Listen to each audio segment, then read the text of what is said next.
ॐ अज्ञानतिमिरान्धस्य ज्ञानाञ्जनशलाकया चक्षुरुन्मीलितं येन तस्मै श्रीगुरवे वाञ्छाकल्पतरुभ्यश्च कृपासिन्धुभ्य एव च पतितानां पावनेभ्यो वैष्णवेभ्यो नमो महावदन्याय कृष्णप्रेमप्रदायते कृष्णाय कृष्णचैतन्य नामिने गौरत्तुषे नमः तप्तकाञ्चन गौराङ्गी राधे वृन्दावनेश्वरी वृषभानुसुते देवी प्रणमामि हरिप्रिय हे कृष्ण करुणा सिन्धो दीनबन्धो जगत्पते गोपेश गोपिकान्त राधाकान्त नमोस्तुते वृन्दाय तुलसीदेव्यै प्रियाय केशवस्य च विष्णुभक्तिप्रदे देवी सत्यवत्यै नमो नमः जय श्री कृष्ण चैतन्य प्रभु नित्यानंद श्री अद्वैत गदाधर श्रीवासादि गौर भक्त वृंद हरे कृष्ण कृष्ण कृष्ण हरे हरे हरे राम राम राम हरे हरे।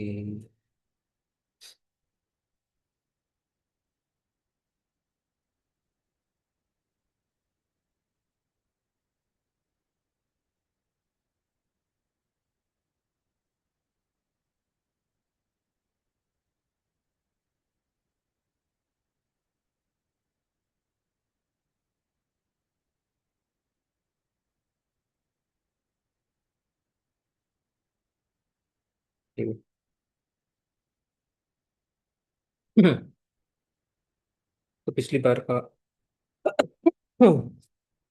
जो श्लोक पढ़े थे मैं पढ़ के आगे बढ़ते हैं।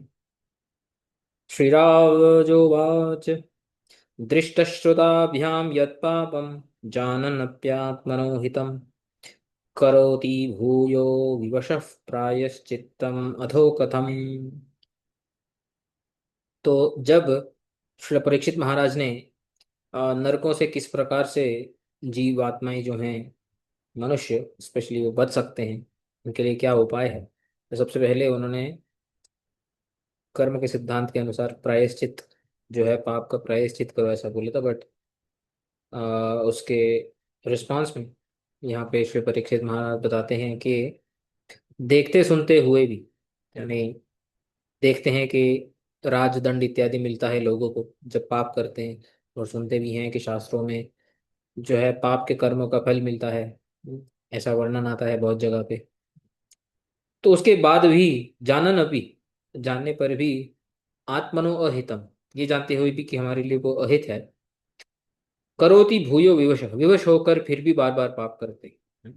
प्रायश्चित अथ कथम, तो प्रायश्चित कैसे एक सॉल्यूशन हो सकता है, यानी वो डिसएग्री करते हैं प्रायश्चित से। क्यों? क्वचिन्निवर्तते भद्रात् क्वचित् चरति तत् पुनः प्रायश्चित्तमथो पार्थम मन्ये कुंजर शौचवत्। कभी कभी व्यक्ति जो अभद्र है, जो पाप है, उसे निवर्तते यानी उससे दूर हो जाता है, और कभी कभी जीवात्मा जो है फिर से वो पाप करने लगता है, बीच बीच में प्रायश्चित भी करता है, सब कुछ करता है। तो इसलिए बोलते हैं प्रायश्चित मैं कैसा मानता हूँ, कुंजर शौचवत। मैं समझता हूँ कि जो प्रायश्चित है ये एक हाथी के स्नान के जैसा है। मैं नहीं समझता कि इससे कोई फायदा हो सकता है, अपार्थम व्यर्थम, ये तो व्यर्थ है प्रायश्चित। तो ऐसा उत्तर देने पे श्री अ, सुखदेव गोस्वामी फिर बोलते हैं, कर्मणा कर्म निर्हारो न हि अत्यांतिक इष्यते अविद्वदधिकारत्वात् प्रायश्चित्तम विमर्शनम। बोलते हैं सही बात बताया आपने हे परीक्षित, कर्म के द्वारा कर्म का जो नाश है वो आत्यांतिक नहीं हो सकता है, पूर्ण नहीं हो सकता है। अविद्वत अधिकारित्वात्, क्यों? क्योंकि ये अविद्वत जो विद्वान नहीं है, आत्मा परमात्मा तत्व नहीं जानते, जिनको ज्ञान नहीं और जिनका कर्म में अधिकार है, ऐसे लोगों के लिए ही प्रायश्चित है। वास्तविक प्रायश्चित क्या है? वास्तविक प्रायश्चित है विमर्शनम यानी ज्ञानम। ज्ञानम को और आगे डिस्क्राइब करते हैं, नाशनतः पथ्यमेवान्नम व्याधयो भिवन्ति व्याधयो भिभवन्ति एवं नियमकृत राजन् शनैः क्षेमाय कल्पते। जिस प्रकार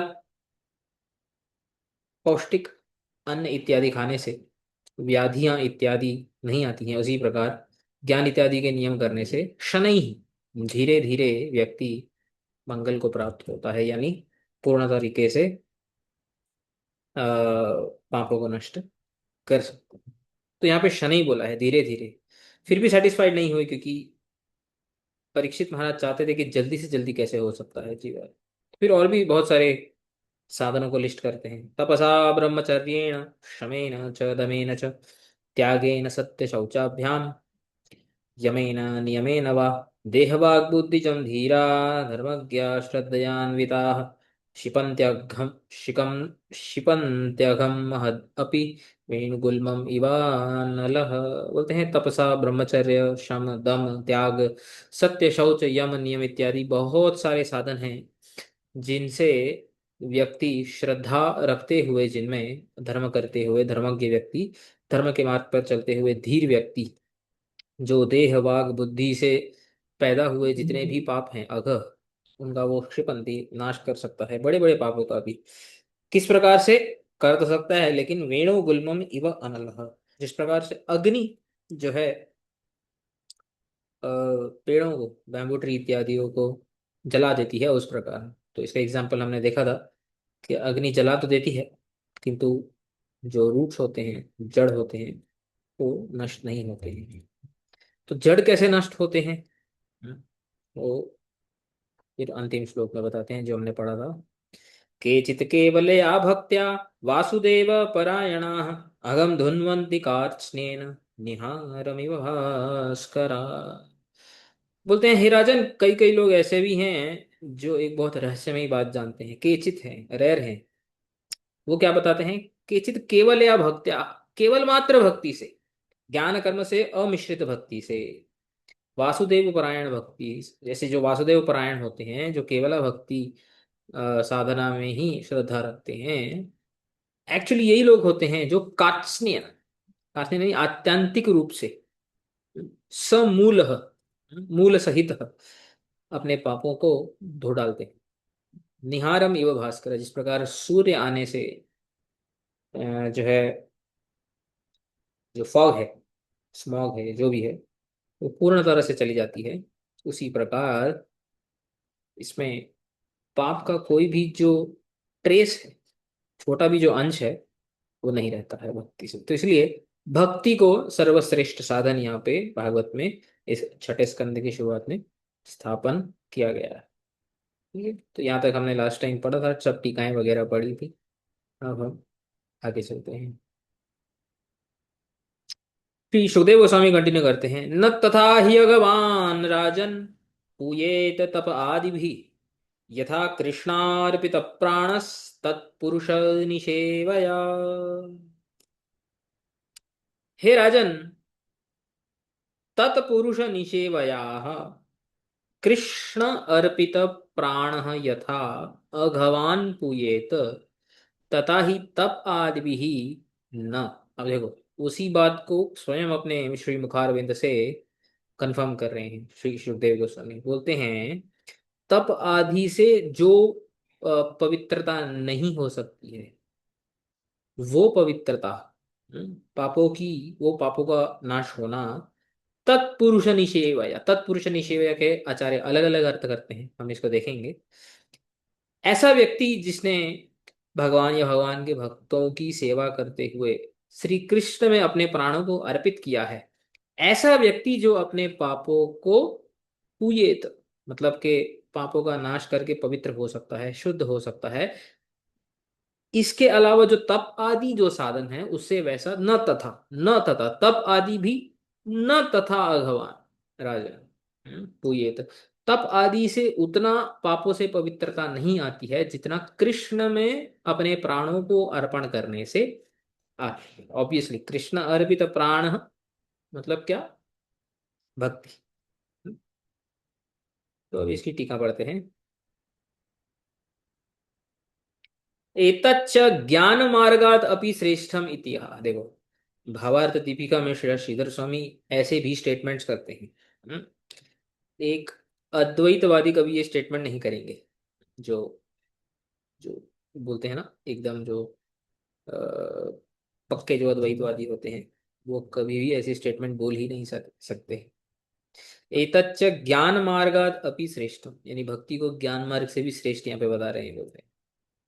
न तथा पुयेत शुद्धियेत, पुयेत कार बताते हैं शुद्धि, शुद्धिकरण। तत्पुरुष निषेवया कृष्ण अर्पिता प्राणा ये। ऐसा व्यक्ति जिसने भगवान को के प्रति जो है समर्पण हुआ है और भगवान के प्रति अपने प्राणों को अर्पण किया है, ऐसा व्यक्ति कभी भी जो है अ, यानी ऐसे व्यक्ति के ही जो पाप हैं वो पूरी तरह से धुल सकते हैं और वो पापों से शुद्ध हो सकता है, बाकी नहीं।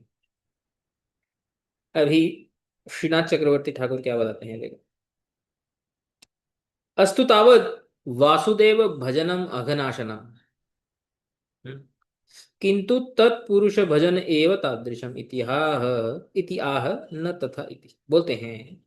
जैसे पिछले श्लोक में क्या बोला था, केचित केवलया भक्त्या वासुदेव परायण। वासुदेव परायणों की जो भक्ति होती है उससे ही अगम धुन्वंती कार्त्स्नेन, जो पाप है आत्यांतिक रूप से वो धुल जाते हैं।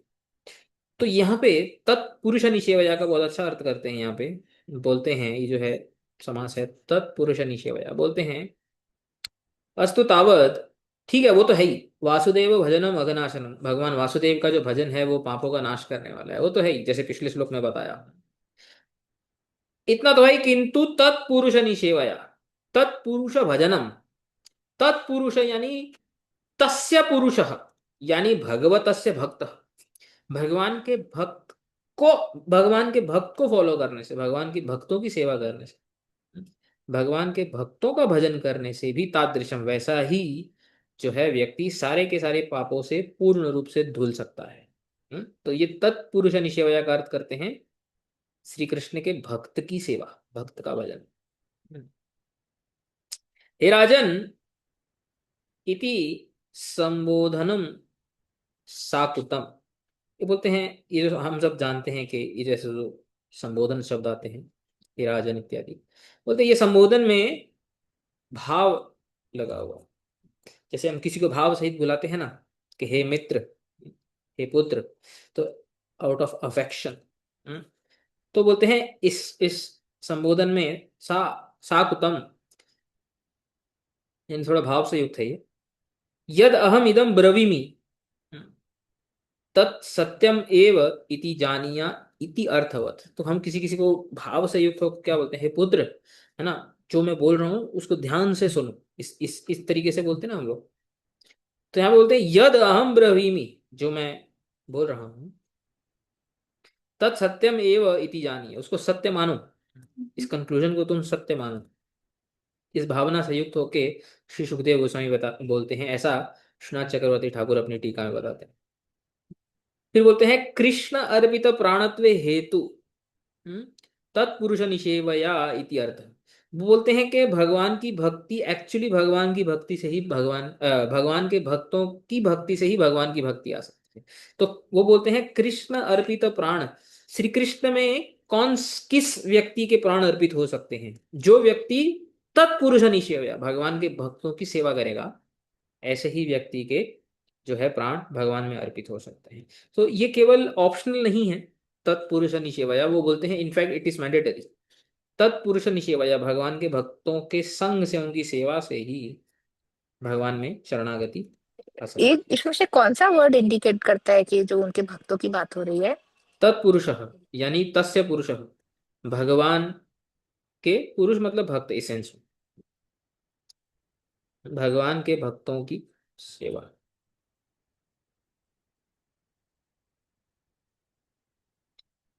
तत्पुरुष निषेवया कृष्ण अर्पित प्राण इति अस्य अयम भाव, बताते हैं तत्पुरुष निषेवया, भगवान के भक्तों की सेवा करने से कृष्ण अर्पित प्राण।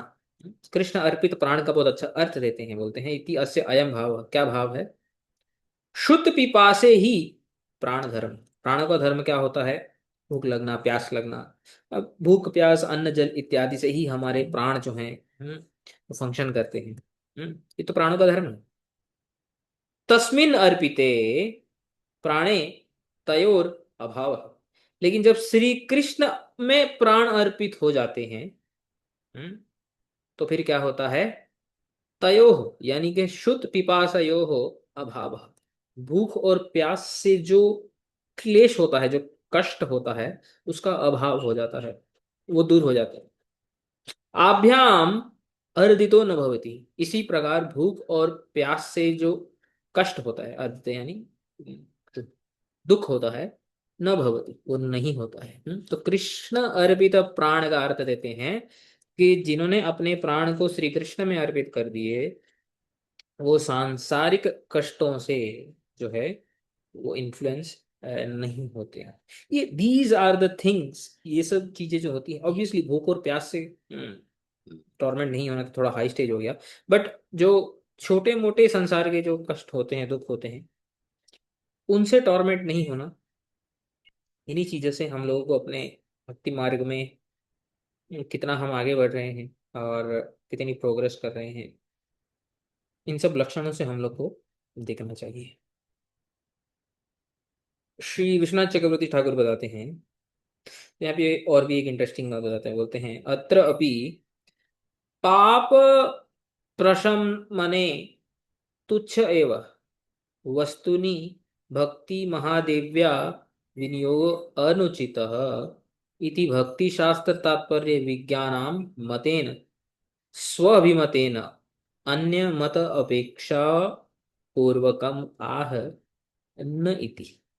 बहुत इंटरेस्टिंग बात बता रहे हैं कि ध्यान से इन लोगों को सुनना चाहिए। ये बहुत इंपॉर्टेंट एक पैराग्राफ है, यहाँ पे बता रहे हैं, बोलते हैं। अच्छा, यहाँ पे क्वेश्चन क्या पूछा था बताओ? मेन क्वेश्चन क्या था श्री परीक्षित महाराज का? कि लोग नरकों से कैसे बचे। हम्म यानी कि पापों से कैसे मुक्त हो सकते हैं। तो उन्होंने कर्म के बारे में बताया, प्रायश्चित, ज्ञान विमर्श, तपस्या, दान धर्म इत्यादि बहुत सारी धर्मों के बारे में, लास्ट में भक्ति के बारे में। ठीक है, कि भक्ति से ही पापों से मुक्त हो सकते हैं। अब प्रश्न ये उठता है, क्या पापों से मुक्त होना भक्ति का मुख्य फल है? हम्म ये प्रश्न कोई कर सकता है ना। अब तक पापों से मुक्त होने की बात हो रही है, तो क्या भक्ति सिर्फ पापों से मुक्त होने के लिए होती है क्या? तो यहाँ पे बोलते हैं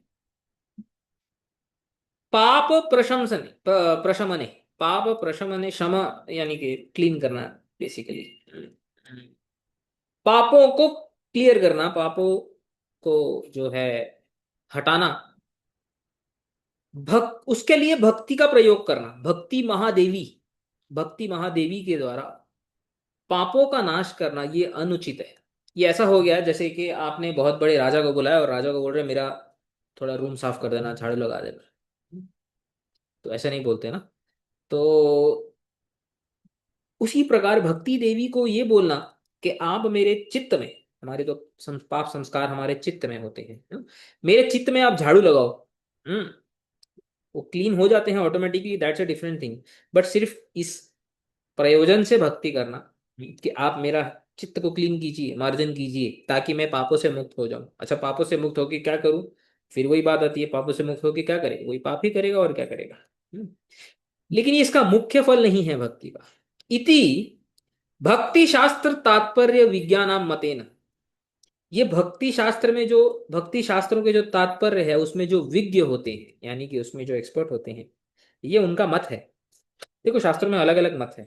जैसे हम ऑलरेडी अभी इस लेवल पे हम लोग को मालूम होना चाहिए, शास्त्रों में अलग अलग इंटरप्रिटेशंस होते हैं, अलग अलग मत होते हैं। तो इसमें कोई ऐसा नहीं है कि हमारा ही जो मत है वो दैट इज द ओनली मत, right? There are different interpretations, right? It is based on faith, which opinion और which interpretation do we follow. हम लोग के श्रद्धा के ऊपर होता है कि हम किस प्रकार का जो अ, शास्त्र की जो धारा है, परंपरा है, हम क्या फॉलो करते हैं।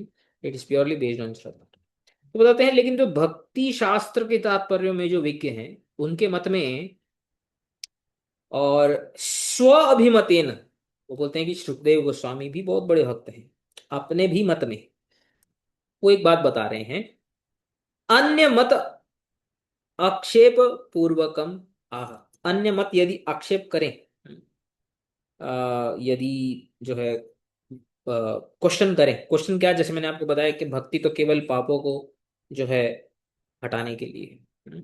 तो इस पॉइंट का आंसर देने के लिए भक्ति विज्ञान, जो भक्ति में जो विज्ञान होते हैं, विज्ञ होते हैं, जो एक्सपर्ट होते हैं, उनके मत में और अपने मत में इस पूर्व पक्ष का, इस आक्षेप का वो इस श्लोक में उत्तर दे रहे हैं। कैसे दे रहे हैं? बोलते हैं कृष्ण अर्पित प्राण। तो कृष्ण अर्पित प्राण के ऊपर बताते हैं, इति पाप कर्माणाम माम सम उचित शिक्षा दंड अर्थम नरके पातयतु न पातयतु वा सह कृष्ण एव मे गति तस्य एव अहम इति आत्मनः एव समर्पणेन नरक प्रतिकारम अपि अकुर्वन् शुद्ध भक्तिमान इति अर्थः। कृष्ण अर्पित प्राण बोलते हैं, जिसके प्राण श्री कृष्ण में अर्पित है, वो कैसा सोचता है? बोलते हैं वो ऐसा सोचता है, पाप कर्माणाम मां, मेरे जो पाप कर्म हैं उसके लिए मुझे सम उचित शिक्षा दंड अर्थम, उसके लिए जो उचित शिक्षा और दंड जो भी भगवान देना चाहते हैं, उसके लिए वे मुझे नरक में डालें, नरके पातयतु व न पातयतु, या वो नहीं डाले। हम्म सह एव कृष्ण एव में गति, वो श्री कृष्ण ही मेरी गति है। यानी मैं श्री कृष्ण से कभी ये प्रार्थना नहीं करूंगा, हे प्रभु कि मेरे पाप कर्मों को आप क्लियर करो, मुझे नरक में जाने से बचा दो। ऐसी प्रार्थना कभी शुद्ध भक्त नहीं करेगा। श्री कृष्ण एव में गति ही तस्य एव अहम, श्री कृष्ण मेरे हैं और मैं श्री कृष्ण का हूं। इति आत्मनः समर्पणेन नरक प्रतिकारम, इस प्रकार से अपने पूर्ण रूप से अपने आप को समर्पण करने से ही उसका नरक का प्रतिकार ऑटोमेटिकली हो जाता है। ऑब्वियसली भगवान ऐसे व्यक्ति को नरक में क्यों डालेंगे? आप यदि किसी व्यक्ति को जाके बोलो कि भाई तू कर मेरे साथ जो करना है, मैं तेरे प्रति शरण, एक नॉर्मल व्यक्ति के पास भी जाके बोलो, तो वो क्या आपको दंड देगा या आपको ये करेगा? उसका भी दिल पिघल जाएगा। तो भक्त का भाव ऐसा होता है कि हे प्रभु, मैं आपसे पापों का जो है नाश नहीं करवाना चाहता अपने, मैं आपके प्रति शरणागत हूं, मैं आपकी भक्ति करना चाहता हूँ। आप मुझे अपने भक्ति करने योग्य जो बुद्धि है, जो मति है, वो प्रदान कीजिए। मेरे पापों का रिजल्ट्स जहां पर भी मुझे लेके जाएंगे, हम्म, वो मैं वहां पे, इसके ऊपर बहुत सारे कीर्तन और बहुत सारे, इवन महाप्रभु ने भी जो श्लोक बोले हैं, हम्म, उनमें भी ये सब आता है। आश्लिष्य वा भाद्रम भाद्रताम पिनष्टुमाम इत्यादि, कि आप चाहे मेरे साथ जैसा भी बिहेव करें, मत प्राणनाथ अस्तु स एव न पर, मेरे प्राणनाथ है जो है वो भगवान श्री कृष्ण ही हैं। भक्ति विनोद ठाकुर भी कई कीर्तनों में मारो ऐसे लिखते राखो हैं, ना। मारो भी राखो भी, जो इच्छा तो हार, नित्यदास प्रति तुआ अधिकार। हम्म, तो बहुत सारे ऐसे कीर्तनों में हमारे आचार्यों ने इस प्रार्थना, तो ये प्रार्थना जो है, इस प्रकार से हमें ऐसी प्रार्थना करनी चाहिए, केवल पापों को नष्ट करने के लिए भगवान की भक्ति नहीं होनी चाहिए। बट इससे ऑटोमेटिकली जो है नरक में ऑटोमेटिकली जाने से भक्त बच ही जाते हैं, क्योंकि भगवान उनको बचाते हैं। इति शुद्ध भक्तिमान इति अर्थ ननु कृष्ण अर्पित प्राणत्वम कथम स्यात्। फिर यदि कोई प्रश्न करे, अरे कृष्ण अर्पित प्राण, ये इस अवस्था को कैसे प्राप्त कर सकते हैं? इति अत आह तत्पुरुष निषेवया, कृष्ण भक्त सेवया। तो यहाँ भी वही बोल रहे हैं कि तत्पुरुष निषेवया, भगवान के जो भक्त हैं उनकी सेवा करने से इस प्रकार से कृष्ण अर्पित प्राणत्व दशा को प्राप्त जीवात्मा कर सकता है। समझ में आ गया? हम्म। हाँ। अब अगला श्लोक पढ़ते हैं।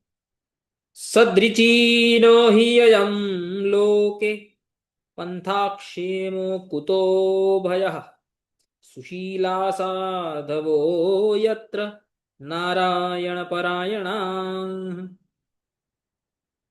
लोके अयं पंथाः हि सदृचीनः क्षेमः अकुतो भयः यत्र सुशीला साधवः नारायण परायणाः भवन्ति। अब इस पे भी देखो, बहुत ही।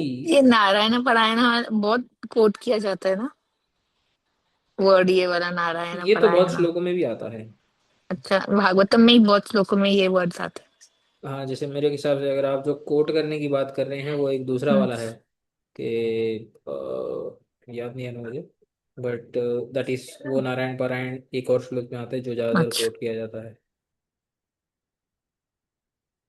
तो यहाँ पे क्या बोल रहे हैं देखो, इस श्लोक के ऊपर बहुत अच्छी टीकाएं हमारे आचार्यों ने लिखी हुई हैं और ये भी बहुत ध्यान से सुनने योग्य है। तो ये श्लोक का हाई लेवल अर्थ क्या है? लोके मतलब संसार में, अयम पंथा ही सदरीचीना। अयम पंथा भक्ति मार्ग, श्रीधर स्वामी बताते हैं। अयम पंथा मतलब ये जो पंथा है, यानी ये जो मार्ग है, कौन सा मार्ग? भक्ति मार्ग, जिसके बारे में डिस्कशन हो रहा है ऑब्वियसली। पहले कर्म के साथ ज्ञान, फिर तपस्या इत्यादि सबका डिस्कशन, अभी तो भक्ति का ही डिस्कशन हो रहा है। तो ये जो भक्ति मार्ग है, जो भक्ति पंथा है, ही सदरिचीन, सदरिचीन, समीचीन। समीचीन है, समीचीन का अर्थ होता है जैसे first class, best, something like this, बढ़िया। हम्म, यही सबसे बेस्ट है। क्यों? यतः क्षेम, क्षेम यानी जो पापों का जो नाश होना और सबसे बड़ा हाईएस्ट जो वेलफेयर है उसको प्राप्त करना, वो इसी से ही हो सकता है। हम्म, क्षेमत्व हेतु, हम्म, उसका क्या हेतु है, क्या कारण है? अकुतो भय न कुतश्चित विघ्न आदेर भयम यस्मिन। बोलते हैं भक्ति मार्ग में कोई भी विघ्न इत्यादि की होने का कोई भय नहीं। हम्म, कर्म मार्ग में आप लोगों ने वो जो है स्टोरी सुनी होगी, भागवत में भी आती है कि वृत्तासुर का जब भी यज्ञ हो रहा था वृत्तासुर को पैदा करने के लिए, तो एक श्लोक में जो है गलती हो गई थी त्वष्टा ऋषि से, है ना? इंद्र और वृत्तासुर का जो युद्ध होने वाला था, तो उसमें क्योंकि एक मंत्र पढ़ने की गलती से इंद्र की पावर ज्यादा हो गई थी, वृत्तासुर की पावर कम हो गई थी, जो वो उल्टा चाहते थे। ये कर्म में ऐसी, ज्ञान मार्ग में अगर संन्यास से जो है पतन हो जाए, it's very difficult to again climb to that level. But बोलते हैं भक्ति मार्ग में कोई ऐसी टेंशन नहीं, कोई ऐसा डर नहीं। हम्म? क्षेमत्व हेतु न कुतश्चित विघ्न आदेर भयम अकुतो भयम। यहाँ पर भी कोई भय नहीं है जिसमें। क्यों भय नहीं है? वो ये लाइन जो है बहुत बढ़िया लाइन है। बोलते हैं क्योंकि भक्ति के मार्ग में साधु, यानी कि जिनका जो नेचर है, स्वभाव है, वो साधु स्वभाव के लोग होते हैं और सुशील होते हैं। अब ये दोनों शब्दों के अर्थ बताते हैं, इनका क्या होता है, इनका इनका अर्थ क्या है। बोलते हैं त तदेव आह सुशीला, सुशीला यानी कृपालवः, कृपालु। हम्म, सुशील होते हैं। भक्ति मार्ग में चलने वाले जो जो साधक और इवन जो हायर स्टेजेस पे चलने वाले जो भक्त होते हैं, वो बहुत ही कृपालु होते हैं। Kripalu means they are very very helpful. Hmm और साधवो हो निष्कामा, कोई भी कामना नहीं रखते हैं भक्ति मार्ग में चलने वाले। यत्र यस्मिन मार्गे धर्मनिष्ठा, क्योंकि यहाँ पे वो अपने धर्म, भक्ति धर्म में बहुत निष्ठा के साथ चलते हैं।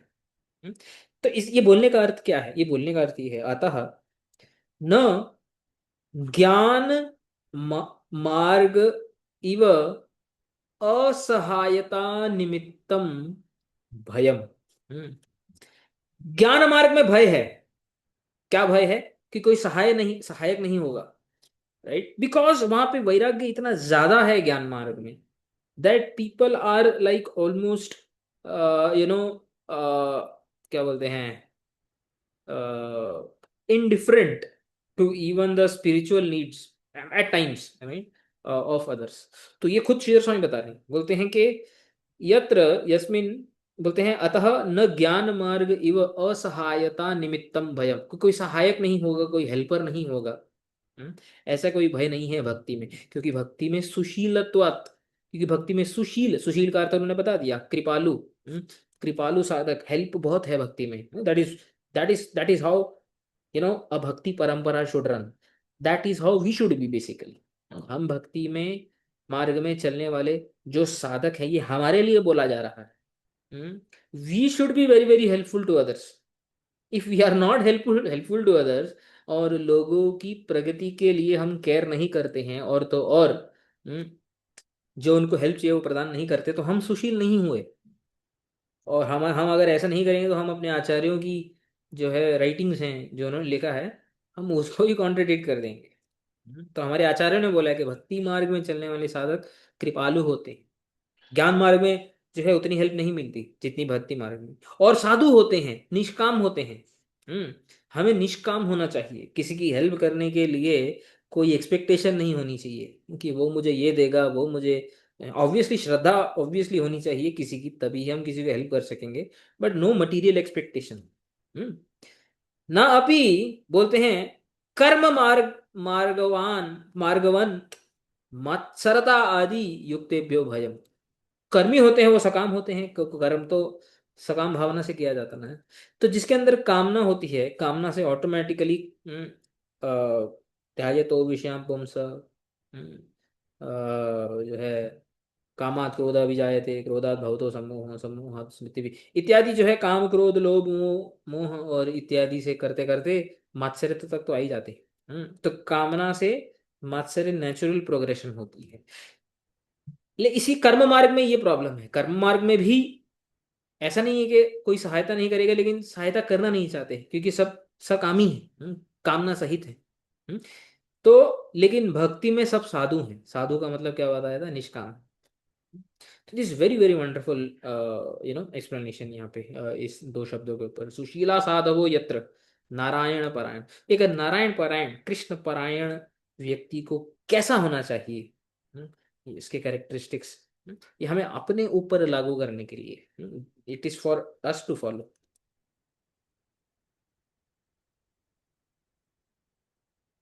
फिर श्रीनाथ चक्रवर्ती ठाकुर बोलते हैं, ज्ञान मार्गो परिहाय भक्ति मार्ग एव आश्रणीय इत्यत आह सदरिचीनः इत्यादि।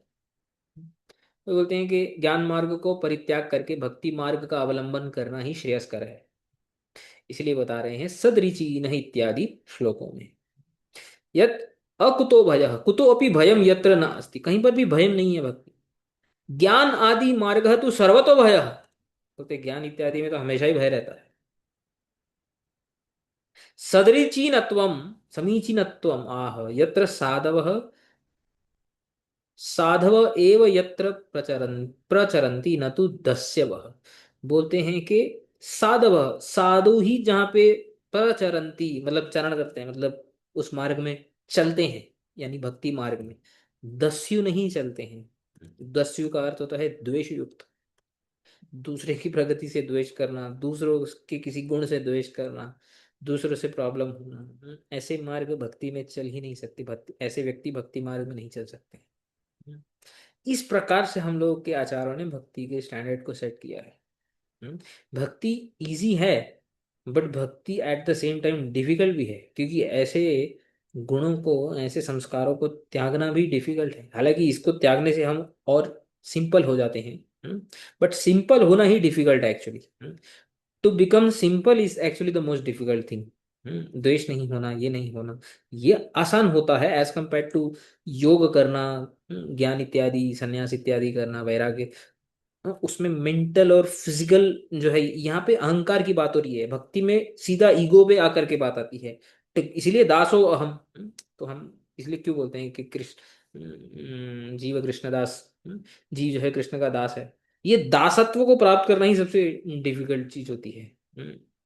हम अगर अपनी ईगो को ही सही तरीके से हम जो है डायरेक्शन दे पाए, then it will be easy. But giving the right direction to ego itself is it's not that easy.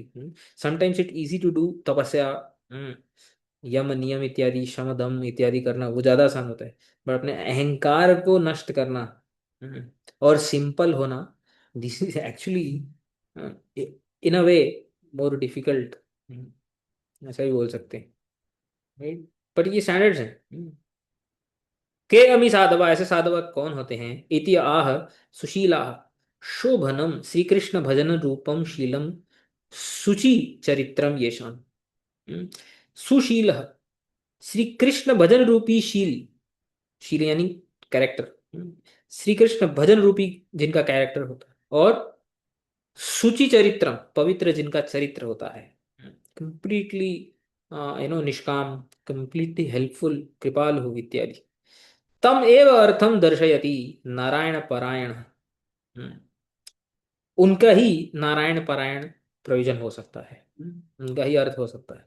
अब नारायण परायण का भी अर्थ करते हैं, बहुत इंटरेस्टिंग अर्थ करते हैं। नारायण आदि परोहो, नारायण परह, पहले इसका अर्थ बताते हैं, नारायण पर, ठीक है, नारायण पर, फिर उसके बाद अयन जोड़ेंगे, अयन, अयन बाद में जोड़ेंगे। नारायण पर का अर्थ क्या होता देते हैं? नारायण आदि, नारायण इत्यादि अवतारों से जो परे हैं, नारायण आदि परो, नारायण परह श्री कृष्ण।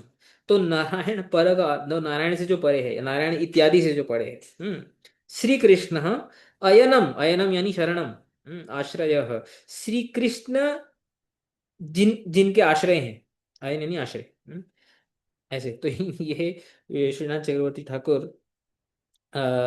जो है श्री कृष्ण, तो कहीं ना कहीं से जो है एक्सप्लेनेशन दे ही देते हैं, श्री कृष्ण सेंट्रिक। समझ में आया? ये एक बार वापस से बताइए नारायण परायण का जो मीनिंग था लास्ट। नारायण पर, पहले नारायण पर यानी नारायण के जो परे है, आदि डाला है क्योंकि समाज में बीच बीच में जो है आदि आ सकता है, पॉसिबिलिटी है। नारायण आदि अवतारों से जो परे हैं, श्री कृष्ण, वो जिनके आश्रय है, हम्म, वो जिनके शेल्टर है, तो नारायण पारायण यानी श्री कृष्ण जिनके शेल्टर है, अयन यानी शेल्टर। समझ में आया? हाँ हाँ। श्री विश्वनाथ चक्रवर्ती ठाकुर यहाँ पे बताते हैं, न च ज्ञान योग व्रत आदि असमर्थानाम एव भक्ति योग इति वाच्यम इति आह सदृचीन। बोलते हैं ऐसा नहीं बोलना चाहिए, किसी को ऐसा डाउट नहीं होना चाहिए, कई कई लोग ऐसा बोलते हैं, कई जो शास्त्रकार, शास्त्र के जो इंटरप्रिटेशंस वाले जो होते हैं वो ऐसा बताते हैं, क्योंकि भक्ति सिंपल है। अभी जैसे मैं बताया, एक पॉइंट ऑफ व्यू से सिंपल है ना, जो योग और ज्ञान में जो कष्ट होता है, वैराग्य, यम नियम और प्राणायाम इत्यादि का जो कष्ट होता है, वो भक्ति में नहीं है। कर्म आदि में भी बहुत कष्ट होता है, कर्म मार्ग में भी यज्ञ इत्यादि करना कोई आसान नहीं है, पैराफर्नेलिया इकट्ठा करना, पवित्रता, स्थान पवित्रता, टाइम की एग्जैक्ट, मंत्रों का पवित्रता, और ऐसा ब्राह्मण ये करना, वेदनिष्ठ होना इत्यादि, आजकल कलयुग में ऐसा पॉसिबल भी नहीं है। तो बोलते हैं कि नो डाउट भक्ति जो है वो सिंपल है, इसीलिए कई लोग ऐसा बोलते हैं कि भक्ति उन लोगों के लिए है जो लोग ज्ञान इत्यादि नहीं कर सकते, जो ज्ञान योग इत्यादि के लिए क्वालिफाइड नहीं होते हैं, उनके लिए, जैसे कोई, जैसे बोलते हैं ना कि कोई चीज आसान कर देते, बोलते हैं ये बच्चा ये डिफिकल्ट कर नहीं सकेगा, इसके लिए इसको आसान दे दो, तो ऐसा बताते हैं। बोलते हैं कि जो भक्ति मार्ग के जो लोग होते हैं वो ज्ञान के लिए अनधिकारी होते हैं, इसलिए जो है सिंपल भक्ति करते हैं। तो ऐसा यदि कोई पूर्व पक्ष उठाए, तो उसके उत्तर में बोलते हैं, अच्छा ज्ञान योग व्रत आदि असमर्थानाम, कि ज्ञान योग व्रत आदि के लिए जो असमर्थ हैं उनके लिए भक्ति योग है, इति न वाच्यम, ये जो न लिखा है यहाँ पे आके जुड़ेगा, इति न वाच्यम, ऐसा नहीं बोलना चाहिए, इति आह, इसके लिए बोल रहे हैं, सदरिचीन, इस श्लोक में क्या बोला है? सदरिचीन ही अयम लोके, इस संसार में सबके लिए कोई कंडीशन तो नहीं डाली है, ऐसे ऐसे तो नहीं बोला है, जस्ट बिकॉज कि वो कोई मार्ग सिंपल है तो वो अनधिकारी लोगों के लिए है, ये तो कंक्लूजन रॉन्ग है। इसलिए यहाँ पे बोल रहे हैं सदरिचीन अयम लोके, इस संसार में सबसे बेस्ट जो पाथ है वो है भक्ति। और ही जो यहाँ पे लिखा है ही, ये बोलते हैं निश्चितम, ये निश्चितम के सेंस में आया, डेफिनेटली, डेफिनेटली ये सबसे बेस्ट, अयम एव सर्वतः श्रेष्ठ, भक्ति ही सबसे श्रेष्ठ है। न कुतो अपि विघ्न आदेर भयम, यत्र स, इसमें कहीं पे भी विघ्न आदि का भय नहीं है। समझ में आया? हम्म। हाँ। फिर क्या बोलते हैं?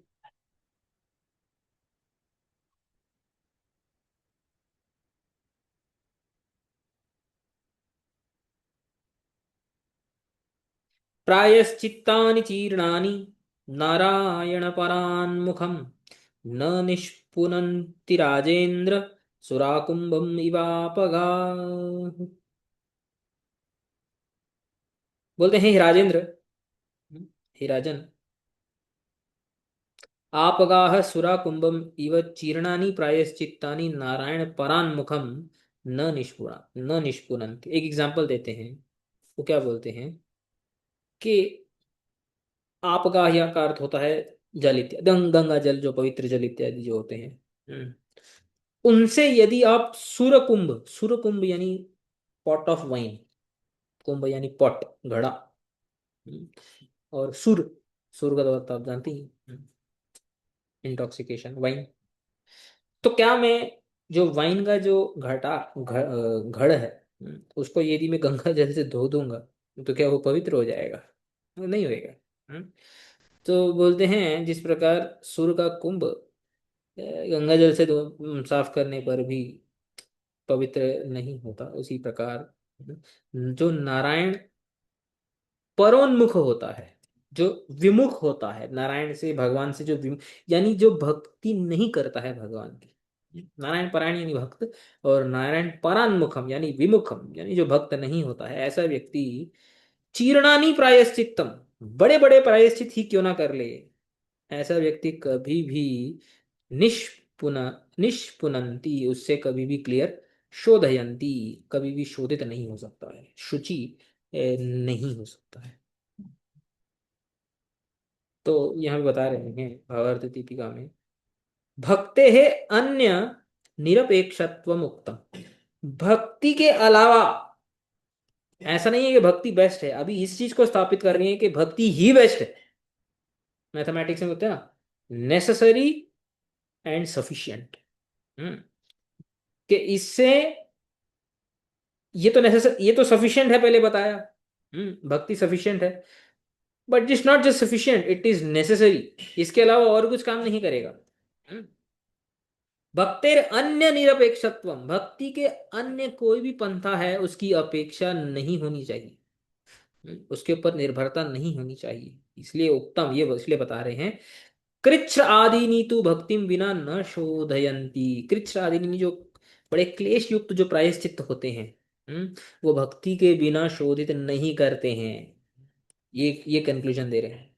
इतियत आह प्रायश्चित्तानि इति महतामपि अशोधकत्वे, बड़े बड़े चीर्णानि, महान महान प्रकार के प्रायश्चित्त भी यदि किए तो वो शोधकत्वे, अशोधकत्वे, वो शोधक यानी शुचि, पवित्र नहीं करते हैं, पापों का नाश नहीं करते हैं।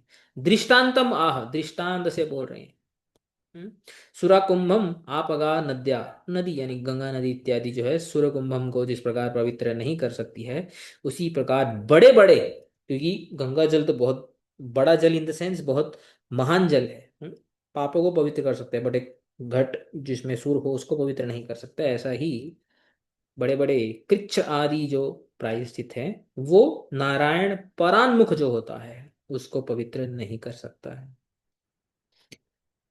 व्यतिरेकेण अपि दर्शयति, संस्कृत में दो टर्म होते हैं, अन्वय व्यतिरेक। जैसे मैं बताया, अन्वय मतलब कि अगर आप ये करोगे तो आपको ये बेनिफिट मिलेगा। व्यतिरेक मतलब अगर आप ये नहीं करोगे तो आपका ये नुकसान होगा। किसी भी वस्तु को दो तरीके से हम इम्पोर्टेंस बताते हैं, यदि आप उसको करोगे तो उसके बेनिफिट्स, और उसके नहीं करोगे तो उसके नुकसान। तो पहले भक्ति करने के बेनिफिट्स बताए पिछले श्लोकों में, अभी भक्ति नहीं करने के नुकसान बता रहे हैं। आप कोई सोचे कि नहीं कुछ और ट्राई कर लेते हैं, नहीं, वो भी नहीं चलेगा। व्यतिरेक रूप से, नेगेटिव रूप से बता रहे हैं उसकी भक्ति की महिमा को।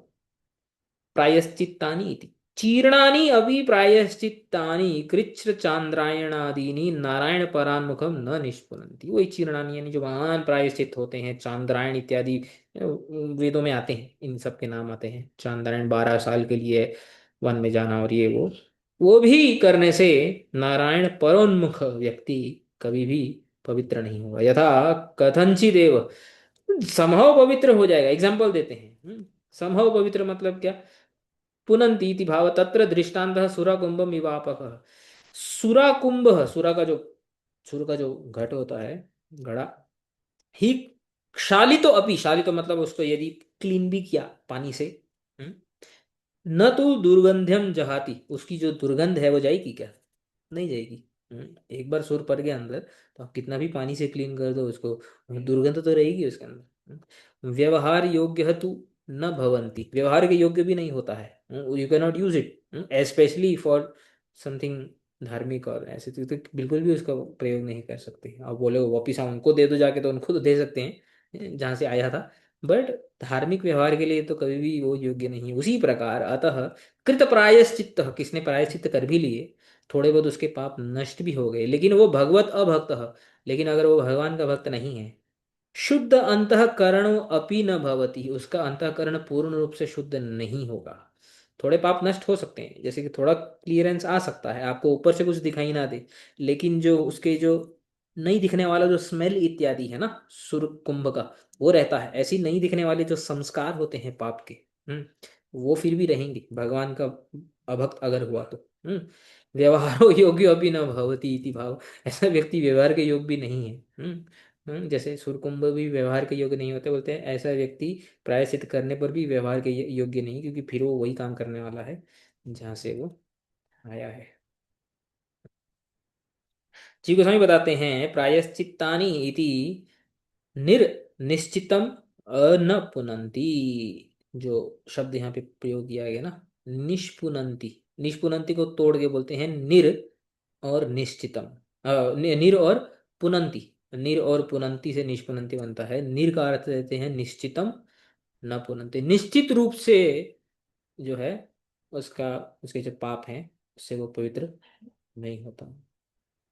श्री विश्वनाथ चक्रवर्ती ठाकुर यहाँ पे बताते हैं किंचा अन्वय व्यतिरेकाभ्याम भक्तिर एव पाप प्रशमनी दृष्टा। वही बता रहे हैं कि अन्वय व्यतिरेक, इसके पहले अन्वय से बताया कि भक्ति करने से क्या फायदा है, अभी व्यतिरेक भाव से बता रहे हैं कि भक्ति नहीं करने से क्या नुकसान है, कि भक्ति ही एकमात्र पापों को नाश करने वाली है, ये बता रहे हैं। न ज्ञान कर्म आदि इतिहाह प्रायश्चित्तानि इति, बोलते ज्ञान कर्म आदि जो है उससे पवित्रता नहीं आएगी। प्रायश्चित आदि नहीं शब्द से बता रहे, प्रायश्चित्तानि शब्द से बता रहे। कैसे? बहुवचन है ना, प्रायश्चित्तानि में बहुवचन है, बोलते हैं बहुवचन। नाना प्रकार के प्रायश्चित्तों के बारे में बताया, ज्ञान के प्रायश्चित, कर्म के प्रायश्चित, तपस्या के प्रायश्चित, सबके प्रायश्चित जो पहले लिस्ट कर दिए गए हैं, सारे के सारे प्रायश्चित। नॉट ओनली जो कर्म का जो प्रायश्चित है सिर्फ उसकी बात नहीं हो रहा है, इवन जो प्रायश्चित्तम विमर्शनम उसमें भी प्रायश्चित आया था। तपस्या आदि इत्यादि में भी आया था कि ये लोग भी जो है पापों को दूर करते हैं। एवरीथिंग एक्सेप्ट भक्ति इज इंक्लूडेड इन प्रायश्चित्त। तो कर्म ज्ञान मयानी सर्वाणी इति अर्थ, सब कर्म ज्ञानमय जितने भी प्रकार के प्रायश्चित्तों की बात हुई थी भक्ति से पहले, सबको इंक्लूड करके बोल रहे हैं। उन सब से उतनी पवित्रता नहीं आएगी जितनी भक्ति से यानी कि उतनी तो क्या, कितनी भी नहीं आएगी। नारायण परान्मुखम भक्ति भक्त उत्कर्षयो श्रुतयो अपि तत्र श्रद्धाहीनम न क्या डेफिनेशन यहाँ पे देखो, हमारे आचार्य क्या क्या डेफिनेशंस देते हैं, क्या क्या लक्षण देते हैं। नारायण परान्मुखम, नारायण विमुख व्यक्ति कौन है? बोलते हैं भक्ति भक्त उत्कर्षयो श्रुतयो अपि, भक्ति और भक्त का जो उत्कर्ष है यानी श्रेष्ठत्व है, वो सुनने पर भी, श्रुतयो अपि तत्र श्रद्धाहीनम, भक्त और भक्ति में श्रद्धा नहीं रहना, ऐसा व्यक्ति का कभी भी पवित्रता नहीं हो सकती है। भक्ति ही तो ज्ञान कर्म आदि हीनम अपि पुनाति केवलया भक्त्या इति पूर्व उक्ते, लेकिन भक्ति को ज्ञान कर्म की आवश्यकता नहीं। ज्ञान और कर्म बिना भक्ति के जीरो हैं। लेकिन भक्ति को ज्ञान और कर्म की आवश्यकता नहीं। ऐसे नहीं कि भक्ति करने से साथ साथ में थोड़ा प्रायश्चित भी कर देते हैं ज्ञान के कर्म के, नहीं। इसलिए शब्द बता रहे हैं जो 15वें श्लोक में हमने पिछली बार पढ़ा था, केचित केवलया भक्त्या। केवलया, केवल का अर्थ जानते ही हैं, only, without support of any other मार्ग। तो ये इन्होंने यहाँ पे इसका अर्थ किया। हम्म, फिर यहाँ पे बताते हैं, सकृन्मनः कृष्णपदारविन्दयोर्निवेशितं तद् गुणरागियैरिह न ते यमं पाशभृतश्च तद्भटान् स्वप्नेऽपि पश्यन्ति हि जीर्णनिष्कृता यैः इह संसारे मनः सकृत् कृष्ण पदारविन्दयोः निवेशितं स्यात् तद् गुणरागी चीर्ण निष्कृताः ते स्वप्ने अपि यमं पाशभृतः च न हि पश्यन्ति ही।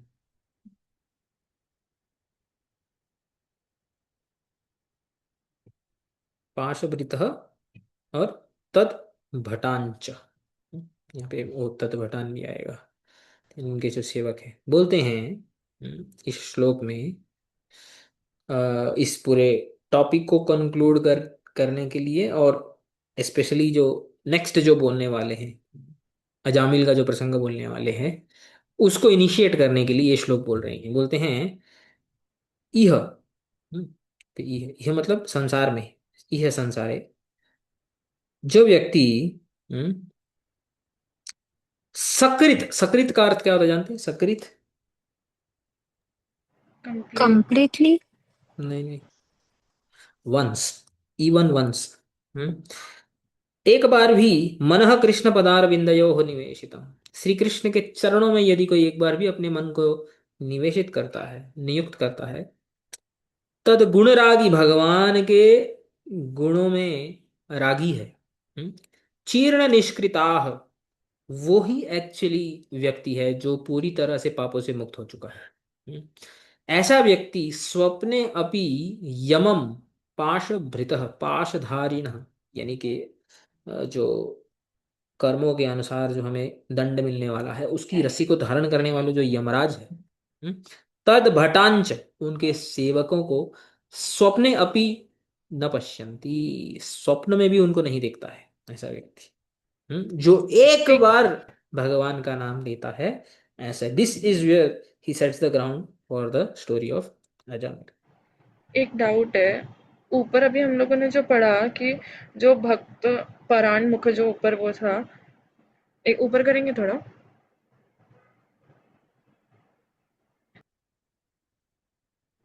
लास्ट लास्ट डेफिनेशन जो आपने बोली ना, नारायण परायण मुख, सॉरी, वहां हम्म पर उन्होंने क्या बोला है कि जो भक्त और भक्ति मतलब जो जान भी लेता है और उसके बाद सुनने के बाद भी नहीं करता है, तो वो नारायण परायणमुख है। तो ऐसे तो अजामिल भी वही हुआ ना, मतलब उन्होंने भी तो जाना था बट फिर एट द एंड नहीं माने ना भगवान को, वो वैसे मतलब संसार में चले ही गए थे ना। नहीं, देखो, संसार में लिप्त हो जाना, या फिर संसार में आसक्त हो जाना भक्ति में आने के बाद, इसका मतलब ये नहीं है कि वो भक्ति को नहीं मानने लगे, भक्ति में श्रद्धाहीन हो गए। भक्ति में श्रद्धा का एक बहुत क्या बोलते हैं, प्रॉपर एक लक्षण होता है श्रद्धा का, कि ज्ञान कर्म आदि अनावृतम, ज्ञान और कर्म में श्रद्धा नहीं होना और केवल भक्ति में श्रद्धा होना, उसी को ही जो है वास्तविक अधिकारी बोलते हैं भक्ति के लिए। जो संसार में वापस से आसक्त हो जाना, या फिर ये हमारे पूर्व संस्कार जो होते हैं जिसकी वजह से हमारे अंदर कमियां होती हैं, अनर्थ होती हैं, उसकी वजह से हो सकता है। तो जब तक अनर्थों की पूर्ण रूप से निवृत्ति नहीं हुई है, तो ये तो इट इट इज चलता ही रहता है सबके साथ। ऐसा नहीं है कि भक्ति में श्रद्धाहीन हो गया, ऐसा नहीं है। Due to weakness, due to weakness of the anarthas, काम और क्रोध लोभ की वजह से है, कुछ देर के लिए भक्ति से अलग हो गया, that is a different case. But भक्ति को छोड़ करके किसी अन्य मार्ग को अपना लेना, दैट इज कॉल्ड एज श्रद्धाहीन। समझ अच्छा, में आए? मतलब पहले भक्ति किया, उसमें जैसे कर्मियों को फल नहीं मिलता है तो वापस से दूसरी चीज में अपना इंटरेस्ट कर लेना कि यस, मैं ये कर लेता हूँ। यस, अच्छा। That is called as having, you know, no shraddha in bhakti. But out of weakness संसार में जो है आसक्त हो गया किसी कारण की वजह से, that is weakness, that is अनर्थ। अनर्थ तो रहते ही हैं, कोई बहुत ज्यादा, किसमें वीकनेस ज्यादा होती है, किसमें वीकनेस, हम हमारे हमारे हमारे अंदर भी है वीकनेस, ऐसा तो है नहीं कि हम जो है संसार में किसी प्रकार की आसक्ति, काम क्रोध लोभ में लिप्त नहीं होते, ऐसा तो नहीं है। But as long as we are stuck to bhakti, ये बताएंगे अभी इसी हम्म। बात को। जो हम श्लोक पढ़ रहे हैं और इवन आगे भी इस बात का बार बार आएगा उल्लेख। तो बोलते हैं, यह यह संसारे मनः सकृत कृष्ण पदार विंदयो हो निवेशितम, एक बार भी श्री कृष्ण के चरणों में अपने मन को निवेशित करता है, नियुक्त करता है, तद गुण रागी, भगवान के गुणों से उसे अगर राग होता है, इसका अर्थ क्या है सब नीचे बताएंगे। चीर्ण निष्कृता ते स्वप्ने अपि यमम पाशभृतम न च नहीं पश्यन्ति, स्वप्न में भी वो यमराज और यमराज के जो दूत हैं उनका दर्शन नहीं करता है।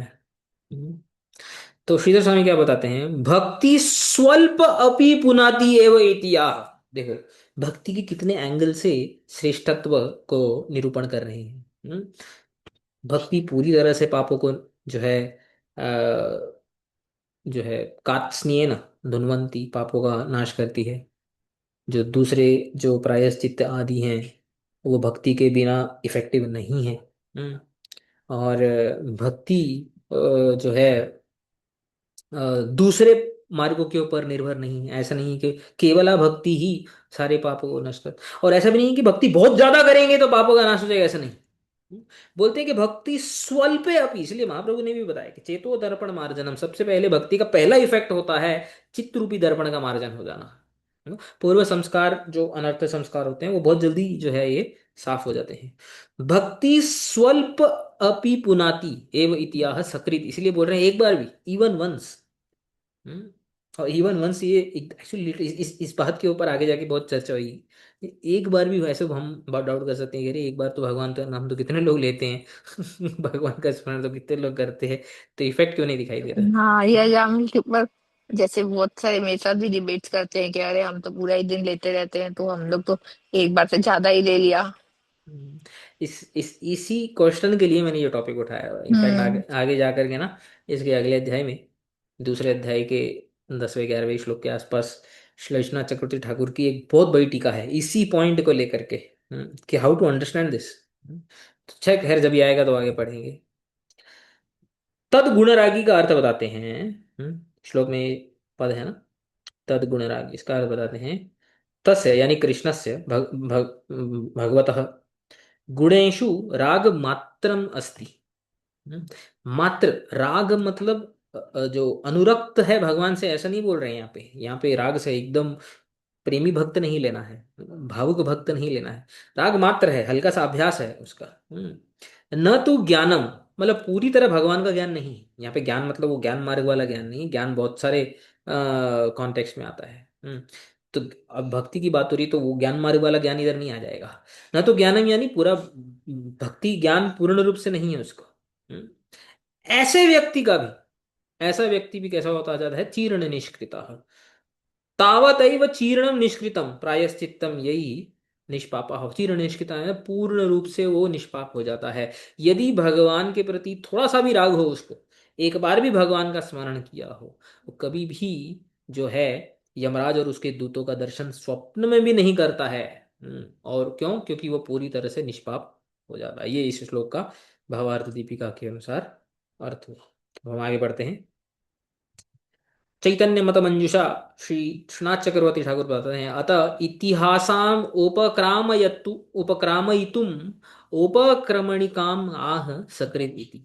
बोलते हैं इतिहासम, इतिहास में स्टोरी, अजामिल का जो इतिहास है उसको स्टार्ट करने के लिए ये एक काइंड ऑफ जैसे होता है ना, इंट्रोडक्टरी भूमिका। वर्स, भूमिका बेसिकली, हाँ। तो उपक्रामयितुम तो मीन्स टू स्टार्ट, उपक्रमणिकाम भूमिकाम, सकृत इति, क्योंकि अजामिल ने ऐसे ही किया था ना बेसिकली, उसको यमराज के दर्शन नहीं हुए थे। एक ही बार उसने एक्चुअली एक ही बार, मतलब नाम तो बहुत बार लिया था, वो हम देखेंगे आगे जा करके, बट वो भी इनडायरेक्टली लिया था, गौण भाव से लेते इत्यादि। बोलते ऐसा व्यक्ति भी यमराज का दर्शन नहीं कर सकता है। इस बात को स्पष्ट रूप करने के लिए, स्पष्ट करने के लिए अजामिल की स्टोरी आगे से बोली जाएगी। अस्तु तावद, बोलते वो तो ठीक है। पूर्व पूर्व श्लोक निर्दिष्ट वासुदेव परायणत्व कृष्ण अर्पित प्राणत्व आदि सकृद एक वारम अपि यही कृष्ण पदार विंदयोर मनोनिवेशितम गुणरागी गुणेषु भक्त वात्सल्य आदिषु राग युक्तम न ते यमम पश्यन्ति। बोलते पूर्व पूर्व श्लोक में जो निर्दिष्ट वासुदेव परायणत्व कृष्ण अर्पित प्राणत्व इत्यादि की जो बात की थी वो तो है ही, उसमें तो कोई डाउट ही नहीं है। बोलते लेकिन एक बार भी सकृद एक बारम अपि, जो है श्री कृष्ण चरणार बिंदों को मन में जो है निवेशित करता है, और भगवान के गुणों से रागी है, गुण भक्त वात्सल्य आदि जो भगवान के गुण हैं, हम्म, उनसे उसका जो है अटैचमेंट है, ऐसा व्यक्ति न ते यमम पश्यन्ति, वो यम का कभी दर्शन करेगा ही नहीं। यमम न पश्यन्ति नाम, नाम नाम मीन्स इंडीड, डेफिनेटली यम का तो देखेगा ही नहीं। कदाचित तन महिमानम अवज्ञाय समानेतुम आगतवतः पाशभृतस तद भटान वाना पश्यन्ति। तद भटान यानी यम के जो सेवक हैं, बोलते हैं यम को तो नहीं देखेगा डेफिनेटली, वो तो कोई डाउट नहीं है। कभी कभी भगवान की महिमा से जो है अवगत नहीं है, ऐसे यमराज के जो दूत हैं जिनको भगवान की महिमा नहीं मालूम है, यदि ऐसे दूत समाने तुम यानी कि किसी को लेने आ भी गए तो भी वो बच जाएगा, वो उसको लेके नहीं जा सकेंगे। बेसिकली अजामिल का जो है यहाँ पे कॉन्टेक्स्ट बता रहे हैं। तो आगत बता, यदि वो आ भी गए, तो ऐसे जो पांच वृत जो तद भटान यमराज के जो सेवक हैं उनका भी दर्शन नहीं करेगा। अस्तु तावद, साक्षात तो छोड़ो, साक्षात नहीं देखेगा वो तो है ही है। बोलते हैं स्वप्ने अपनी न पश्यति। हम्म क्यों? क्योंकि चीर्ण निष्ठता, यानी कि पूर्ण रूप से पापों से मुक्त हो गया है। भगवान की एक बार भक्ति करने से भी पूर्ण रूप से पाप से मुक्त हो गया है। सक्रिन मनोनिवेश मात्रेण एव कृत प्रायश्चित्ता, एक बार भगवान को याद करने से सारे का सारा प्रायश्चित हो गया है। Just once, only once. Hmm ये इसको देखेंगे आगे आगे। तो जीव गोस्वामी और इसको डिटेल में बताते हैं जो श्री श्रीधर स्वामी ने बताया था। अथ राग आभासमय ततः अपि उत्तमत्वेन आह सकृति, वही जो इसके ऊपर गुणरागी के ऊपर टीका लिख रहे हैं। बोलते हैं कि जो राग है वो ये राग आभास है। राग आभास मीन्स नॉट एक्चुअल राग नहीं है, जो अनुरक्त भाव प्रेम अट्रैक्शन। इत्यादि होता है उस लेवल का राग नहीं है। अब आभास है, आभास is kind of a reflection, not real. बोलते हैं आभास होने से भी, राग का आभास होने से भी ये बाकी बाकी जो पंथ हैं जो पीछे बताए गए थे, कर्म ज्ञान तप इत्यादि, ये उससे उत्तम है। उत्तमत्वेन सकृदिति इस श्लोक में बता रहे हैं। रागो अत्र रंजन मात्र लक्षण, रति आभास, ये रति का आभास है, ये रति नहीं है, भाव नहीं है, जस्ट एन आभास, जस्ट जस्ट रिफ्लेक्शन। अभी अनर्थ भी पूरी तरह से नहीं गए हैं, तो रति कहाँ से आएगी? सकृत शब्द प्रयोगात, ये बोलते हैं अच्छा ये राग का आभास, ये मैं क्यों बोल रहा हूँ, यहाँ पे राग अगर लिखा हुआ है, मैं राग का आभास इसको क्यों बोल रहा हूँ, इसको ऐसे ऐसे इंटरप्रेट क्यों कर रहा हूँ? जो इंटरप्रेटर होता है उसको इंटरप्रेट करने के कारण बताने पड़ते हैं। बोलते हैं सकृत, ये जो शब्द लिखा है एक बार, इस शब्द के प्रयोग से मैं बता रहा हूँ। सकृत शब्द प्रयोगात, इस शब्द का जो प्रयोग हुआ है सकृत शब्द का, इस प्रयोग की वजह से बता रहा हूँ। बोलते इसका अर्थ क्या हुआ? न तू तद गुण माधुरी याथार्थ ज्ञानेन साक्षात प्रीति, बोलते हैं कि भगवान की एक्चुअल गुण माधुरी की प्रीति उसके हृदय में नहीं है सकृत शब्द के बल पर। क्यों? अतएव तत्र तात्पर्य अभावात सकृत अपि इति उक्तम, क्योंकि भगवान की वास्तविक रूप से गुण माधुरी की प्रीति नहीं है, इसलिए लिखा हुआ है एक बार भी। इसलिए एक बार है क्योंकि वास्तविक प्रीति नहीं है, इसलिए तो एक बार है। बोलते हैं अगर वास्तविक प्रीति होती साक्षात रतो सत्याम असकृत एव तस्मिन मनोनिवेशतः स्यात्, क्योंकि भगवान का माधुर्य की एक्चुअल अनुभव अगर किसी को हो गया, क्या वो एक ही बार भगवान में रक्त होगा? ऐसा हो सकता है? नहीं, वो तो कंटिन्यूअसली भगवान में अनुरक्त रहेगा ना। इसलिए asakrit, asakrit means continuously, sakrit means once, asakrit means continuously भगवान में रत रहेगा अगर वो भाव इत्यादि अवस्था पे पहुंच गया तो। क्योंकि सकृत शब्द का प्रयोग हुआ है इसलिए वो राग जो है वो राग आभास है। ऐसा हमें जानना होगा। और वो भागवत का एक श्लोक कोट करके यहाँ बताते हैं कि ददति सक्रन मनस्त्वयि य आत्मनि नित्य सुखे न पुनरुपासते पुरुष सार हरावस्थान। एक बार भी यदि भगवान में मन का जो है निवेश होकर के भगवान भगवत अनुभूति के सुख को अगर कोई प्राप्त करे, न पुनर्उपासते पुरुष सार हरावस्थान, पुरुष के सार को हरने वाला ये जो सांसारिक सुख है उसको कभी भी वो उसकी उपासना नहीं करेगा। ये भागवत के 10th कैंटो के 87 चैप्टर में आता है। बोलते हैं अतएव भावार्थ दीपिका टीकायाम, इसलिए श्रीधर स्वामी ने बताया तस्य गुणेषु राग मात्रम अस्ति न तो ज्ञान इति उक्तम। इसका अर्थ जीव गोस्वामी ने बताया है, ये जो ऊपर पढ़ा था ना हमने। हम्म तद्गुणेषु राग मात्रम अस्ति न तो ज्ञानम। इसका अर्थ इसलिए यह बताया कि राग मात्रम यानी राग आभास मात्रम, ज्ञानम यानी अनुभवम, राग अनुभवम। भगवान का जो भगवत माधुरी का जो अनुभव है वो नहीं है उसके अंदर। तो ये श्रीधर स्वामी का भावार्थ है लिखने का। ज्ञानम च यथार्थ वही बोल रहे थे, ज्ञानम च यथार्थ्येन अनुभव इति, यथार्थ अनुभव, एक्चुअल अनुभव वो नहीं हुआ है यहाँ पे। इसलिए मैं बताया था कि ज्ञान का अर्थ वो वाला ज्ञान नहीं है, ज्ञान मार्ग वाला ज्ञान नहीं है, यहाँ पे भगवत माधुरी अनुभव, ये मतलब है इसका। तथापि अस्ति अजामिल आदिभ्यो विशेष इति आह न ते यमम इति अतः अत्र एषां पूर्वेभ्यो तपादि उत्तमत्वं भक्ति भक्त भक्ति आभास सद्भाव भावेन यम आदीनां तद्दृष्टिपथे अपि गंतुम अशक्यवान महाप्रभाव रूपम दर्शितुम। इसलिए अजामिल का प्रसंग शुरू करने के जस्ट पहले ये श्लोक बता रहे हैं कि भक्ति भक्ति का आभास होने पर भी यम आदि का दृष्टिपथ में आना यानी स्वप्न में भी आना ऐसा पॉसिबल नहीं है, अशक्यत्व। महाप्रभाव रूपम दर्शितम, भक्ति का जो महाप्रभाव है उसको दर्शाया है। फिर श्री श्री विश्वनाथ चक्रवर्ती ठाकुर यहाँ पे बोलते हैं ना अत्र भक्ति भूमा अपनी अपेक्षणीय। वही बता रहे हैं कि भक्ति भूमा, स्वल्प का ऑपोजिट होता है भूमा, बहुत ज्यादा भर के, बहुत ज्यादा भक्ति की अपेक्षा नहीं है पापों को जो है नाश होने में। इतिहास सकृदपि, एक बार बोलते हैं अगर सकृदपि, कैमुत्य न्याय यहाँ पे लगाते हैं, बोलते हैं यदि एक बार भगवान का स्मरण करने से ही अगर ये फल है, किम पुनर असकृत, तो जो कंटिन्यूसली भगवत स्मरण करते हैं तो उनके बारे में तो बोलना ही क्या। हम्म और बोलते हैं चलो स्मरण तो मन से होता है, किम पुनः श्रोत्र आदि, मन के साथ साथ कानों को, अपने हाथों को, अपने पैरों को, सारी इंद्रियों को भगवान में लगा रहे हैं, then what to speak of them. तच्च, अब यहाँ पे तदगुण रागी हमने पढ़ा था, तदगुण रागी का अभी अर्थ हमने क्या किया कि राग मात्र मतलब अट्रैक्शन टाइप भगवान की तरफ। हाँ रिफ्लेक्शन, हाँ, अट्रैक्शन का रिफ्लेक्शन। विश्वनाथ ठाकुर तो एक और ही अर्थ करते हैं। तो गुण रागी यानी जो संसार के जो गुण होते हैं उसमें अनुरक्त होना भगवान का के एक्चुअल जो गुणों में राग होना, उसका आभास होना वो भी नहीं है।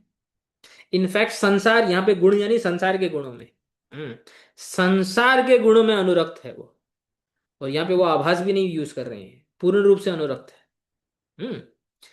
तो वो बोलते हैं कि तच्च मनो गुणरागी, हम्म तद गुणरागी मतलब उसका जो मन है वो गुणों में नियुक्त है, विषय आसक्त है। गुणरागी यानी विषय आसक्त कर दिया यहाँ पे उसका अर्थ।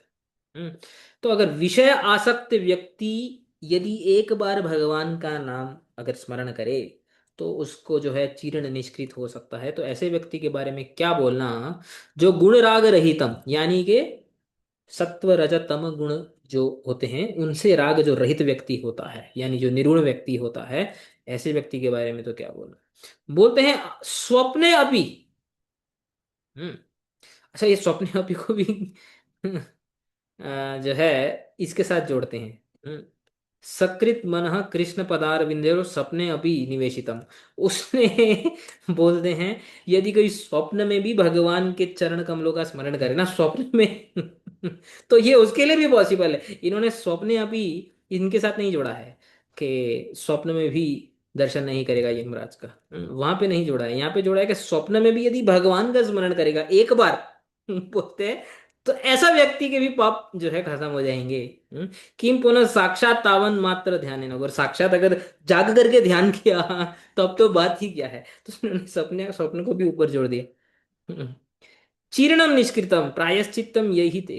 पूर्ण रूप से वो जो है निष्पाप हो गया। अत्र सकृद इति आदि पदैहि कस्यचित् शुद्ध भक्तस्य दैवात् पापानां पौनःपुन्ये अपि उत्खात दंष्ट्र दंष्ट्रोरग दंशानाम इव तेषाम् अकिंचित करत्वात् कुंजर शौचवद आक्षेप विषयी भावो अनुचित एव। वो क्या बोल रहे हैं देखो, लास्ट लाइन यहाँ पे बहुत इंटरेस्टिंग बता रहे हैं। बोलते हैं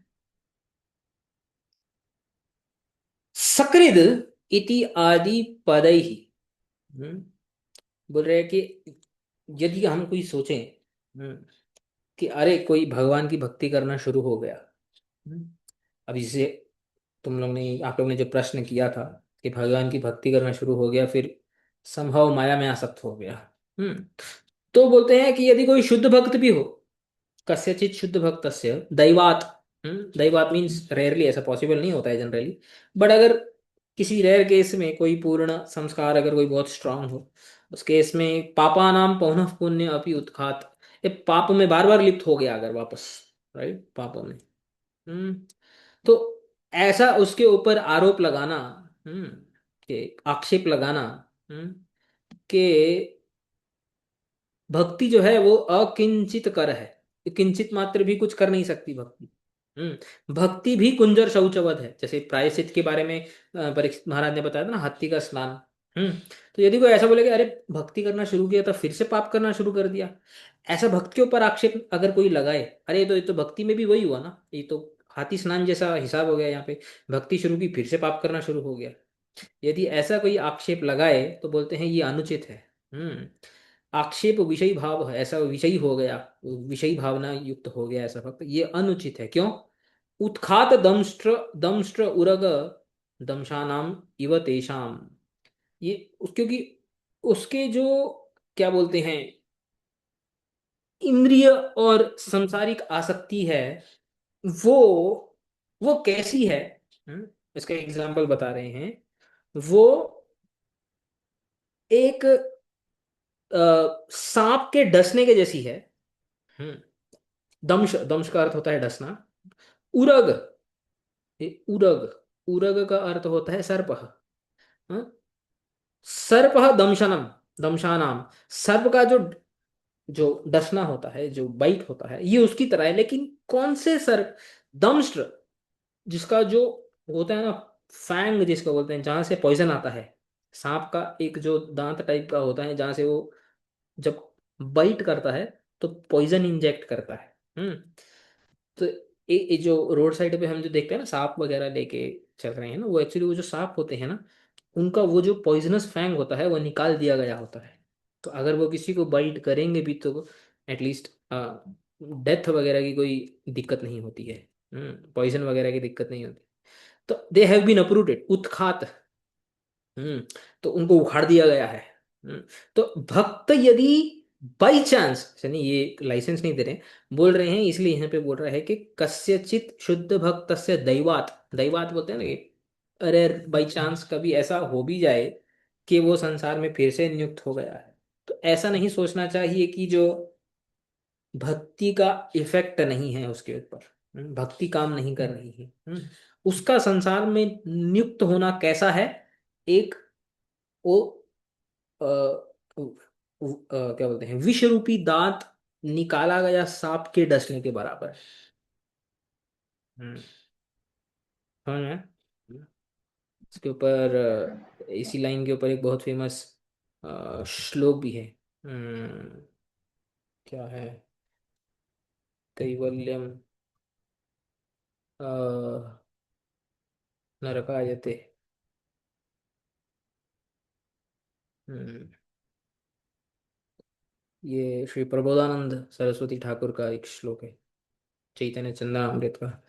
कैवल्यं नरकायते त्रिदशपुर आकाश पुष्पायते दुर्दान्तेन्द्रियकाल सर्पपटली प्रोत्खातदंष्ट्रायते विश्वं पूर्णसुखायते विधिमहेन्द्रादिश्च कीटायते यत्कारुण्यकटाक्ष वैभवतां तं गौरमेवस्तु ऐसे श्रीमन महाप्रभु का गौरम मैं स्तुति करता हूँ कि जिनकी करुणामयी जो कटाक्ष है, जिनकी कृपा कटाक्ष है, वो ऐसा वैभव है, ऐसा आशीर्वाद है जिससे कि क्या होता है, कैवल्यम नरकायते, यानी जिसके ऊपर महाप्रभु की कृपा हो गई है उसके लिए कैवल्य, यहाँ पे कैवल्य का अर्थ है मोक्ष।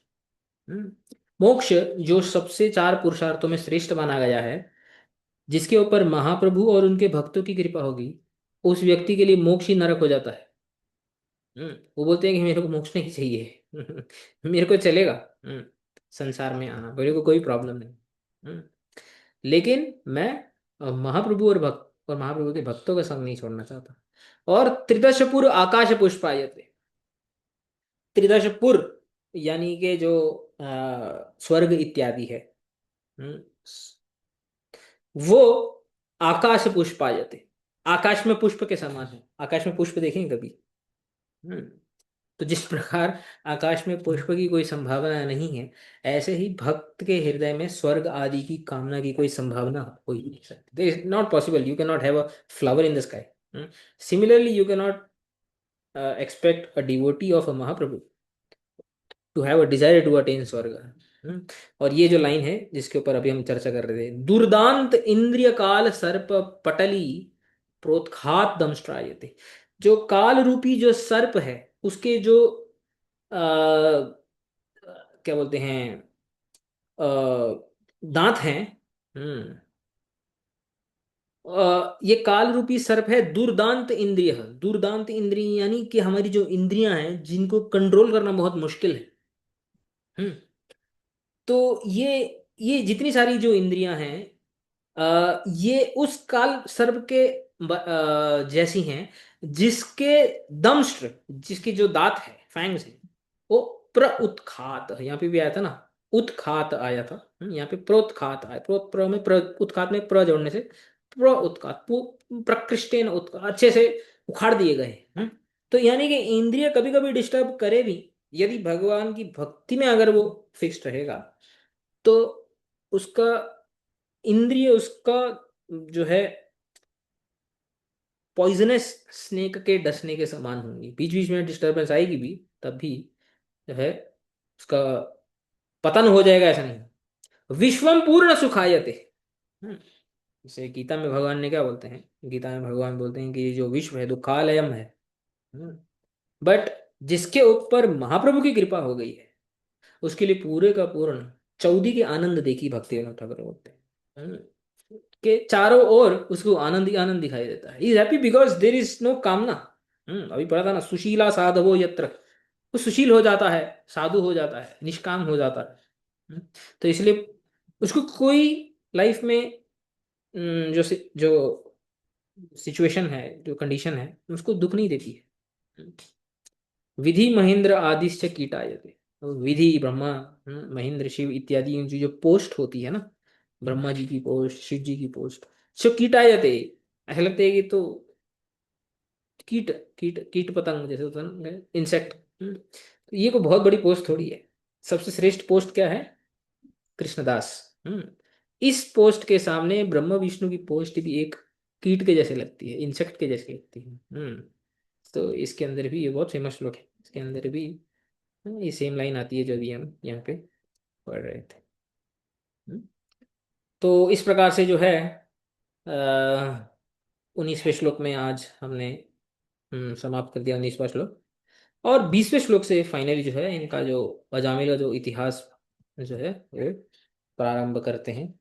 इसको अगली बार से कंटिन्यू करेंगे। वाञ्छाकल्पतरुभ्यश्च कृपा सिन्धुभ्यैव च पतितानां पावनेभ्यो वैष्णवेभ्यो नमो नमः।